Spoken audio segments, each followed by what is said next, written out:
نحمده ونصلي على رسوله الكريم اما بعد فاعوذ بالله من الشيطان الرجيم بسم الله الرحمن الرحيم رب اشرح لي صدري ويسر لي امري واحلل عقدة من لساني يفقهوا قولي رب زدني علما اللهم فقهنا في الدين اللهم اني اسألك ايمانا لا يرتد ونعيما لا ينفد ومرافقة محمد صلی اللہ علیہ وسلم فی اعلیٰ جنت الخلد آمین یا رب العالمین۔ آج ہم انشاءاللہ اللہ کا نام الرب کی کچھ وضاحت کریں گے۔ تقریباً 500 سے زیادہ مرتبہ یہ لفظ قرآن کریم میں آیا ہے۔ مثلاً الحمدللہ رب العالمین سورۃ الفاتحہ آیت 1۔ پھر اللہ سبحانہ وتعالیٰ سورۃ الانعام آیت 162 میں فرماتے ہیں قل ان صلاتي ونسکی ومحیای ومماتی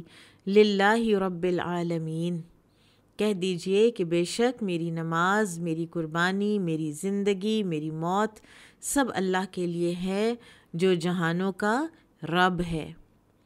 پھر سورۃ الانعام 164 میں قل اغیر اللہ ابغی ربا وہو رب کل شیء، کہہ دو کیا میں اللہ کے علاوہ رب تلاش کروں جبکہ وہ ہر چیز کا رب ہے۔ پھر اسی طرح سے سورہ التکویر آیت 29 میں اللہ سبحانہ وتعالیٰ فرماتے ہیں وما تشاءون الا ان یشاء اللہ رب العالمین، اور تمہارے چاہنے سے کچھ نہیں ہوتا مگر یہ کہ اللہ رب العالمین چاہے۔ پھر سورہ یاسین آیت 58 سلام قولا من رب الرحیم، رب رحیم کی طرف سے سلام قول ہوگا۔ رب کا معنی کیا ہے؟ رب کا معنی ہے وہ ذات جو تمام تر مخلوقات کی تخلیق کرتی ہے، پھر ان پر حکمرانی کرتی ہے۔ پوری کائنات میں جو کچھ ہو رہا ہے وہ اس کی تدبیر کرتا ہے، وہ رب ہے۔ رب وہ ہستی جو تمام تر مخلوقات کی تخلیق، حکمرانی اور ان کے امور کی تدبیر کرتا ہے۔ اور یہ اللہ کا وہ اسم ہے کہ جو کئی معنوں پر دلالت کرتا ہے۔ بیسیکلی آپ دیکھیں کہ الرحمن تو اس میں ایک ہی میننگ ہے نا، ٹھیک ہے، الرحیم ایک ہی میننگ ہے، الجبار ایک ہی میننگ ہے، ٹھیک ہے، لیکن الرب جو ہے اس میں بہت سے نام جو ہیں، اسی طرح جیسے اللہ ہے نا، اسی طرح سے رب میں بھی بہت سے نام جو ہیں وہ آ کے تو سما گئے ہیں۔ ابن جریر طبری رحمہ اللہ بیان کرتے ہیں کہ کلام عرب میں رب کا استعمال کئی معنوں پر ہوتا ہے۔ مثلاً وہ سردار قوم جس کی بات مانی جائے اسے بھی رب کہتے ہیں۔ جو کسی امر میں دو لوگوں میں فار ایگزامپل اصلاح کرا رہا ہے، مصلح کا کردار ادا کر رہا ہے، اسے بھی رب کے نام سے پکارا جاتا ہے۔ اور جنرلی کسی چیز کے مالک کو بھی رب کہتے ہیں۔ اور آپ لوگوں نے پڑھ رکھا ہوگا کہ ماں کو بھی ربۃ البیت کہتے ہیں۔ اسی طرح سے یوسف علیہ السلام نے عزیز مصر کو رب کہا تھا، میرے رب نے مجھے بڑا اچھا رکھا ہوا ہے۔ اور انہوں نے جیل میں وہ جو قید لڑکے تھے ان سے کہا تھا کہ اپنے رب سے میرا ذکر کرنا۔ تو اور بھی معنی ہے، لیکن بیسکلی مین جو مرکز فوکس ہے وہ انہی 3 معنوں کے اوپر ہے۔ نمبر 1، ایک قوم کا ایسا سردار یعنی لیڈر جس کی بات مانی جائے، چاہے وہ بادشاہ ہو یا کوئی بھی اور اتھارٹی ہو۔ پھر اسی طرح سے وہ جو کسی امر میں مصلح کا کردار ادا کر رہا ہو، اور نمبر 3 وہ جو کسی بھی چیز کا مالک ہو۔ اللہ سبحانہ وتعالی ہمارا رب ہے، اللہ ہمارا سردار ہے، اللہ ہمارا سید ہے، اور وہ ایسا سید ہے کہ جس کی مثل کوئی بھی نہیں۔ وہ اپنی انفینٹ ان اینڈنگ نہ ختم ہونے والی نعمتیں اپنی مخلوق پر نچھاور کرتا ہے، اپنی مخلوق کے معاملات کو سدھارتا ہے، اور وہ ایسا مالک ہے کہ تخلیق کرنا اور حکمرانی کرنا دونوں اسی ہی کا اختیار ہیں، اور ملک بھی، ملکیت بھی، تخلیق، حکمرانی اور ملکیت تینوں اللہ سبحانہ و تعالیٰ ہی کو روا ہیں۔ اسی طرح ابن اسیر رحمہ اللہ فرماتے ہیں لغت میں رب کا اطلاق مالک، سید، مدبر، مربی، نگران اور منعم پر ہوتا ہے، یعنی وہ جو مالک ہے، وہ جو سردار ہے، وہ جو تربیت کرتا ہے، وہ جو نگرانی کرتا ہے اور وہ جو نعمتیں دیتا ہے۔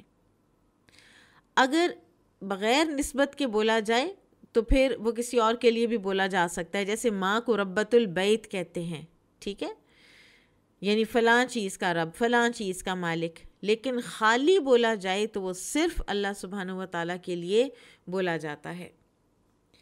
ابن قیم رحمہ اللہ فرماتے ہیں کہ رب وہ قادر، خالق، بارئ، مصور، حی، قیوم، علیم، سمیع، بصیر، محسن، منعم، جواد، معطی، مانع، ضار، نافع، مقدم، مؤخر، یعنی یہ سب اللہ تعالیٰ کے جو صفاتی نام ہیں۔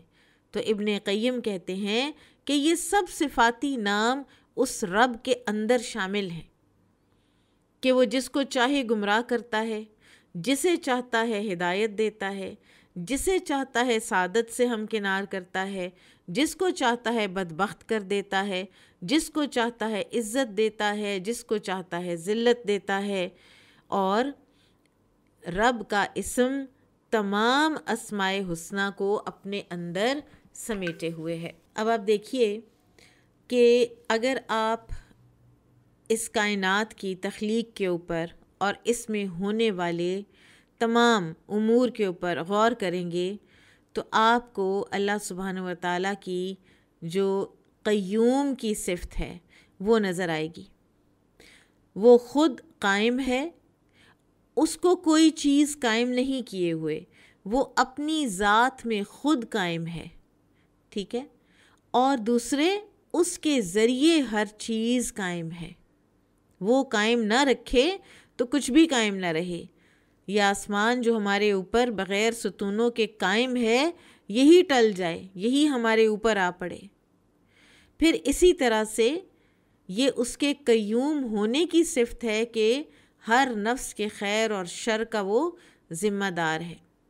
وہ اپنے عرش پر مستوی ہے، اپنے ملک کی تدبیر کرنے میں یونیک ہے، یگانہ ہے، ساری تدبیر اس کے ہاتھوں میں ہے، سارے معاملات اسی کی طرف لوٹتے ہیں۔ وَإِلَى اللَّهِ تُرْجَعُ الْأُمُورُ، سارے معاملات اسی کی طرف لوٹتے ہیں۔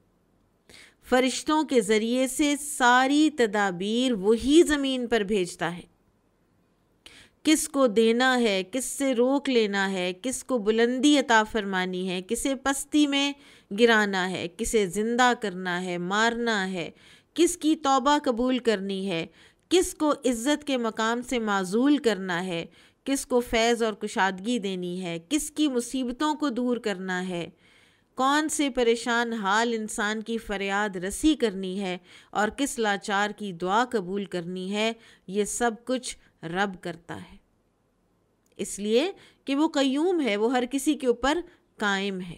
اللہ سبحانہ وتعالیٰ فرماتے ہیں سورہ الرحمن میں یسألہ من فی السماوات والارض کل یوم ھو فی شأن، ہر وہ چیز جو آسمانوں اور زمین میں ہے وہ اسی سے سوال کرتی ہے۔ تو سوال رب سے کیا جاتا ہے، سوال رب سے کیا جاتا ہے، اس لیے کہ وہ ہے نا دینے والا، اس کو رب کہتے ہی اس لیے ہیں کہ وہ تدبیر کرتا ہے، تنظیم کرتا ہے، وہ کفالت کرتا ہے، اور ہر روز وہ ایک نئی حالت میں ہوتا ہے۔ بعض علماء کہا کرتے تھے اسلاف میں سے کہ ہم روزانہ اپنی دعاؤں کو ایک نیا جوش و جذبے سے ہم دعائیں مانگتے ہیں، ایک نیا ہم ان کو اپنے اندر ایک جذبہ پاتے ہیں اللہ سے دعا کرنے کا، کیونکہ روزانہ اللہ تعالیٰ ایک نئی حالت میں ہوتا ہے۔ سبحان اللہ، جو اللہ تعالیٰ دینا چاہے اسے کوئی روکنے والا نہیں، اور جو وہ روک لے اسے کوئی دینے والا نہیں، نہ کوئی اس کے حکم کا تعاقب کر سکتا ہے کہ یا اللہ یہ کیوں کیا اور یہ کیوں نہ کیا، نہ کوئی اس کے حکم کو تبدیل کر سکتا ہے۔ فرشتے، جبرائیل علیہ السلام، سب کے سب اللہ ہی کی طرف چڑھتے ہیں. رات اور دن میں اس کے آگے اعمال پیش کیے جاتے ہیں. وہی تقدیریں بناتا ہے، وہ اوقات مقرر کرتا ہے، تقدیر کو ان کے اوقات پر پہنچاتا ہے. ساری تدبیریں، سب خطائیں، سب نیکیاں، سب اسی کو پہنچتی ہیں، اور سارے نفع و نقصان اسی کے ہاتھ میں ہیں. یہ ہے ربوبیت. ہر چیز اس کے ہاتھ میں، ایوری تھنگ. آپ کچھ بھی کہہ لیں، آپ اپنا پلک جھپکنا کہہ لیں، آپ آٹے گوندھنے کی بات کر لیں، وہ رب ہے جس نے اس کو آٹا بنایا اور آپ کے گھر تک پہنچایا. وہ گندم کا سبز خوشہ، وہ بیج جو زمین میں گیا، اس کو رب نے پالا، اس کو رب نے نکالا زمین کے اندر سے، اس کو رب نے ہرا کیا، پھر اس کو رب نے اس کے اندر ایک ایک سٹے کے اندر کئی کئی دانے ڈالے. پھر وہ رب ہے کہ جس نے سورج کے ذریعے سے اس کو خشک کیا، پکایا. پھر وہ رب ہے کہ جو ایک ایک بندے کے پاس سے ہوتا ہوتا ہوتا اس کو پتہ ہے آپ کی کتنی ضرورت ہے، اس نے آپ کے گھر میں انتظام کر دیا اتنا بھیجنے کا. وہ اس کی چیونٹی کا، اس کیڑے کا بھی رب ہے کہ جو کسی چٹان میں نیچے پڑا ہوا ہے، وہ اس کو وہاں پہنچاتا ہے کہ یہ اس کی یہ ضرورت ہے. فطرت کی ہر مانگ پوری کرنے والا رب ہے. فرعون کو موسیٰ علیہ السلام نے کہا تھا نا کہ میرا رب وہ ہے کہ جس نے ہر چیز کو اس کی ساخت دی اور پھر اس کو اس کی ہدایت دی، یعنی اس کو اس کا انسٹنکٹ دیا. مچھلی کا بچہ پیدا ہوتا ہے، اس کو تیرنا آتا ہے، انسان کے بچے کو کیوں نہیں آتا؟ اشرف المخلوقات کو کیوں نہیں آتا؟ اس لیے کہ اس رب نے اس کو وہ چیز دے دی جو اس کے لیے درکار تھی، ہمیں وہ چیز دی جو ہمارے لیے درکار تھی. ہماری نشو و نما کی، ہماری ربوبیت کے لیے جو چیز درکار تھی، اس نے مثلاً باپ کی شفقت، ماں کی مامتا، یہ رب نے ڈالی ہے تاکہ یہ جو نسلیں ہیں یہ آگے چلتی رہیں. یہ شفقت اور محبت اور مامتا ختم ہو جائیں تو انسان کا بچہ تو پل ہی نہیں سکتا. یہ رب ہے جو یہ سب کچھ کرتا ہے، جو یہ ساری چیزیں پرووائیڈ کرتا ہے، اور صرف انسان کو نہیں. اللہ کی ربوبیت سارے عالم پر چھائی ہے. آپ نے کبھی دیکھا ہمنگ برڈ کو؟ کبھی دیکھیں اور کس طرح وہ کسی اس کے اندر سے، پھول کے اندر سے رس چوس رہا ہوتا ہے. شہد کی مکھی کو دیکھ لیں کس طرح وہ رس چوستی ہے. اس کو جو سارا الہام کیا گیا ہے کہ تم اس ہائٹ پہ فلائی کرو گی، تم ادھر سے ان پھلوں اور پھولوں کا رس چوسو گی، تم اس طرح سے چھتا بناؤ گی، تم اس طرح سے اس میں ویکس ڈالو گی، تم اس طرح سے اس کو شہد بناؤ گی. یہ کیا ہے؟ یہ سب ربوبیت کے تقاضے ہیں، یہ سب اللہ تعالیٰ کی پرورش کے تقاضے ہیں، جو وہ ایک چیز کو ذرے سے کمال تک پہنچا دیتا ہے اور اپنے بندوں پر انعامات کے دریا بہا دیتا ہے، اپنے بندوں کی اور اپنی ہر مخلوق کی نشو و نما کرتا ہے، ان کو غذا دیتا ہے اور ان کی کامل پرورش کرتا ہے. ربوبیت دو طرح کی ہوتی ہے، ربوبیت عامہ اور ربوبیت خاصہ. ربوبیت یا آپ ربانیت بھی کہہ سکتے ہیں، لیکن عام طور پر ہم جو لفظ استعمال کرتے ہیں وہ ربوبیت کا ہوتا ہے. ربوبیت عامہ یہ ساری مخلوق کو شامل ہے. کوئی نیک ہو، گنہگار ہو، مومن ہو، کافر ہو، خوش بخت، بدبخت، ہدایت یافتہ، گمراہ، اللہ ہر کسی کی پرورش کرتا ہے، اس کو رزق دیتا ہے، بچے دیتا ہے. ورنہ تو آپ دیکھیں کہ اللہ تعالیٰ اگر دنیا میں بھی مومنوں کا ہی رب ہوتا تو پھر کفار کو تو کچھ بھی نہ دے رہا ہوتا. ان کے معاملات کی تدبیر کرتا ہے، انہیں بہت سی چیزیں عطا کرتا ہے، بہت سی چیزیں روکتا ہے، پست کرتا ہے، بلندی دیتا ہے، زندگی موت دیتا ہے، سب کچھ کرتا ہے نا، کمی کشادگی ہر چیز، ان کے مصائب دور کرتا ہے، ان کی بھی سنتا ہے. ان میں سے بھی جو کوئی اللہ کو پکارتا ہے تو وہ ان کی بھی سنتا ہے، ہر بے بس کی وہ سنتا ہے. تو یہ ربوبیت عامہ ہے. ربوبیت خاصہ وہ صرف اپنے دوستوں کے لیے خاص کرتا ہے. اللہ ولی الذین آمنوا. اور وہ کیا ربوبیت ہے؟ وہ ہے پرورش روح کی، وہ ہے نشو و نما روح کی، ایمان کی غذا انسان کی روح کو ملتی ہے. یہ ربوبیت خاصہ کا تقاضا ہے. پھر اللہ تعالیٰ اپنے کچھ بندوں کو اپنی عبادت پر قائم رکھتا ہے، ان کے اندر اپنی عبادت کی لذت پیدا کر دیتا ہے، انہیں اپنی معرفت اور اپنی طرف رجوع کرنے کی توفیق عطا فرماتا ہے، یخرجہم من الظلمات الی النور کرتا ہے، ان کو تاریکیوں سے نور کی طرف لے کر آتا ہے، انہیں نیکی کے لیے آسانیاں میسر کرتا ہے اور انہیں ہر خیر کی سہولت دیتا ہے اور ہر شر سے ان کی حفاظت کرتا ہے۔ یہ ربوبیت خاصہ ہے۔ اسی طرح آپ دیکھیں کہ اللہ تعالیٰ کی جو معیت ہے، اللہ تعالیٰ کا جو ساتھ ہے، وہ بھی معیہ عامہ اور معیہ خاصہ ہیں۔ عام طور پر تو وَهُوَ مَعَكُمْ أَيْنَمَا كُنْتُمْ، وہ تمہارے ساتھ ہے جہاں کہیں بھی تم ہو، لیکن خاصہ معیہ خاصہ کیا ہے؟ وَاللَّهُ مَعَ الصَّابِرِينَ، ٹھیک ہے، اللہ تعالیٰ صبر کرنے والوں کے ساتھ ہے۔ پھر اسی طرح سے لا تحزن ان اللہ معنا، اب جنرلی تو اللہ ہر ایک کے ساتھ ہے، اللہ تعالیٰ کفار کے بھی ساتھ تھا، دیکھ رہا تھا کفار کیا کر رہے ہیں، لیکن غار ثور کے اندر نبی صلی اللہ علیہ وسلم کا یہ فرمانا کہ اللہ ہمارے ساتھ ہے، مراد وہ تھی معیہ خاصہ، اسی طرح سے ربوبیت خاصہ۔ اور اسی لیے قرآن کریم میں آپ دیکھیے کہ انبیاء کرام کی اور نیک لوگوں کی جو دعائیں آئی ہیں وہ عام طور پر یا تو اللہم سے ہیں اور یا پھر ربنا ربنا ربنا آتنا فی الدنیا حسنہ وفی الآخرۃ حسنہ وقنا عذاب النار ربی حب لی من لدنک ذریۃ طیبہ ربی حب لی من الصالحین ربنا حب لنا من ازواجنا وذریاتنا قرۃ اعین ربی اوزعنی ان اشکر نعمتک التی انعمت علی۔ رب رب رب، اے میرے رب، کیونکہ رب ہی تو ہے جو دیتا ہے۔ پھر یہ ہے کہ جب انسان اللہ پر بحیثیت رب ایمان لے آتا ہے تو اس سے اللہ تعالیٰ کی عبادت میں اخلاص آتا ہے، انسان کی عبادت میں اخلاص آتا ہے اور اس کے اندر خشوع پیدا ہوتا ہے، وہ اللہ سبحانہ وتعالیٰ کے آگے جھکتا ہے، اپنے آپ کو اللہ کے آگے ذلیل کرتا ہے، یعنی نیچا کرتا ہے۔ سورۃ الانبیاء آیت نمبر 92 میں اللہ سبحانہ وتعالیٰ فرماتے ہیں وَأَنَا رَبُّكُمْ فَاعْبُدُونِي، میں رب ہوں تمہارا بس تم میری عبادت کرو۔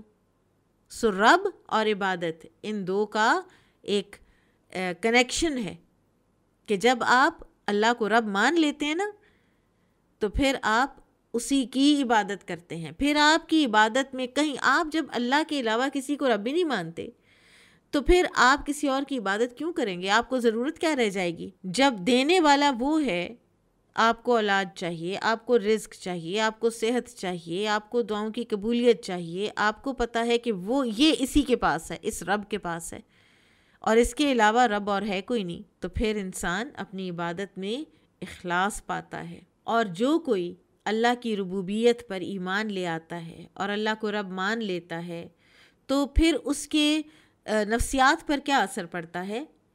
وہ اللہ تعالیٰ کے تمام احکامات کو اور تمام پابندیوں کو، جن کو ہم اوامر و نواہی کہتے ہیں، انہیں خوشی خوشی قبول کرتا ہے، اپنے دل میں کوئی تنگی نہیں پاتا پھر وہ، اور اپنی تقدیر پر جو اللہ تعالیٰ نے اس کے لیے بنائی ہے اس پر راضی ہو جاتا ہے۔ اللہ کچھ دے تو بھی وہ راضی، اللہ کچھ روک لے تو بھی وہ راضی۔ نبی صلی اللہ علیہ وسلم نے کیا فرمایا؟ ذاق طعم الایمان من رضی باللہ ربا وبالاسلام دینا وبمحمد رسولا، چکھ لیا مزہ ایمان کا اس نے جو راضی ہو گیا اللہ پر بطور رب اور اسلام پر بطور دین اور محمد صلی اللہ علیہ وسلم پر بطور رسول۔ تو اگر آپ راضی ہیں نا کہ آپ کا رب اللہ ہے، آپ کی ہر چیز کا پرووائڈر سسٹینر اللہ ہے، تو پھر آپ نے ایمان کا ذائقہ چکھ لیا۔ ہمارا حال کیا ہے؟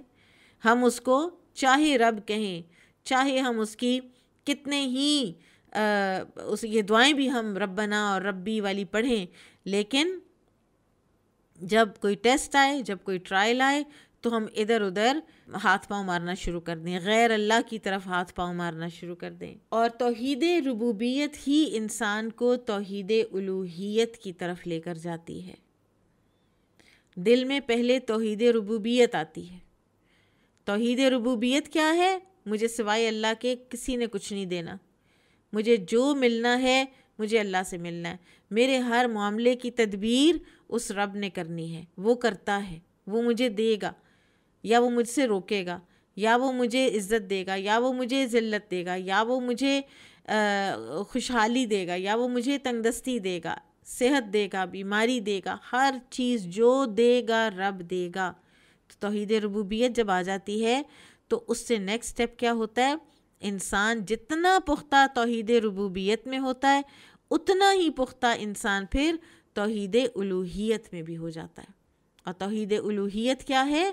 کہ وہ الہ بھی تو میرا پھر وہی ہے نا۔ اگر میرا رب کوئی اور نہیں تو پھر میرا الہ کوئی اور کیسے ہو سکتا ہے؟ میرا رب وہی ہے تو پھر میرا الہ بھی وہی ہے۔ اور شرک کی جو ایک حماقت ہے یہ صرف ان لوگوں سے ہی سرزد ہوتی ہے۔